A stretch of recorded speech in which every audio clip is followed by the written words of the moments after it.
Ministerial skills. ఇప్పుడు తుఫాన్ వస్తుంది. తుఫాన్ అప్పుడు ఫస్ట్ వాతావరణ శాఖను ఎలర్ట్ చేయడం. వాతావరణ శాఖ ఇచ్చే మెసేజెస్ ఎప్పటికప్పుడు పబ్లిక్‌కి చేరేందుకు గాను సెల్ ఫోన్లతో అట్లాగే ఐవీఆర్ఎస్ కాల్స్ అంటే చదవలేనటువంటి వాళ్ళకి వినిపించేటటువంటి మెసేజ్‌లు పంపించడం ఇట్లాంటియన్నీ చేయమన్నటువంటి ఆదేశాలు. ఆ పైన నెక్స్ట్ ఏం జరుగుతుంది? గాలి రాగానే ఒక్కసారిగా చెట్లు కొట్టుకుపోతాయి. అట్లాగే పవర్ ప్రాబ్లమ్ వస్తుంది. ఆ టైంలో కమ్యూనికేషన్స్ ప్రాబ్లమ్ వస్తుంది. కాబట్టి ప్రతి సెల్ టవర్ దగ్గరన ఏదైతే డీజిల్ జనరేటర్లు పెట్టాలన్నటువంటిది. అట్లాగే ఈ చెట్లని కోసేటందుకు ఏర్పాట్లు చేయాలని. అట్లాగే ప్రమాదకరమైనటువంటి ప్రదేశాలన్నిట్లో అలర్ట్. అట్లాగే ఎక్కడికక్కడ టూరిస్టులు ఎక్కువగా ఉండే ప్రాంతాలకు టూరిస్టులు వెళ్ళనీయకుండా ఆపేయమన్నటువంటి ఆదేశాలు. స్కూళ్ళకి సెలవులు ఇవ్వమన్నటువంటి ఆదేశాలు. అట్లాగే సచివాలయ ఉద్యోగులకి సెలవులు క్యాన్సిల్ చేసి డ్యూటీలో ఉండమని చెప్పడం. రెవెన్యూ యంత్రాంగాన్ని అప్రమత్తం చేయడం.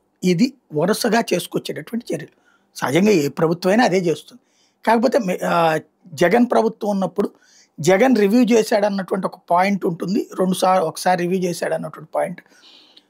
గంటకి జగనే చూశాడు, జగనే అది చెప్పాడు, జగనే ఇది చెప్పాడు, జగనే అట్లా చేశాడు, జగన్ వాళ్ళతో మాట్లాడాడు, జగన్ వీళ్ళతో మాట్లాడాడు, ఇట్లా ఉండదు.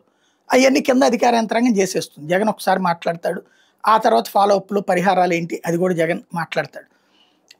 అట్లాగా ఉంటుంది. అదే బాబు గారు అయితే ప్రతిదీ ఇదిగో బాబు గారు ఇప్పుడే రెవెన్యూ వాళ్ళతో మాట్లాడారు, బాబు గారు వాళ్ళతో మాట్లాడారు, బాబు గారు ట్రాన్స్పోర్టేషన్ వాళ్ళతో మాట్లాడారు, ఇట్లాగే జరుగుతుంటుంది. అంటే అడ్మినిస్ట్రేషన్ అన్నటువంటిది పని ఎప్పుడూ జరిగిపోతూ ఉంటుంది. కానీ చేశారు అనేటటువంటిది పబ్లిక్కి ఫీల్ రావాలి. అది క్రియేట్ చేయడంలో ప్లస్ గ్రౌండ్ లెవెల్ అడ్మినిస్ట్రేషన్ ఎలాగ ఉండాలి, వాళ్ళని ఎలాగ వెంటపడి పని చేయించాలి అన్నటువంటిది చంద్రబాబు గారి దగ్గర నేర్చుకోవాలి.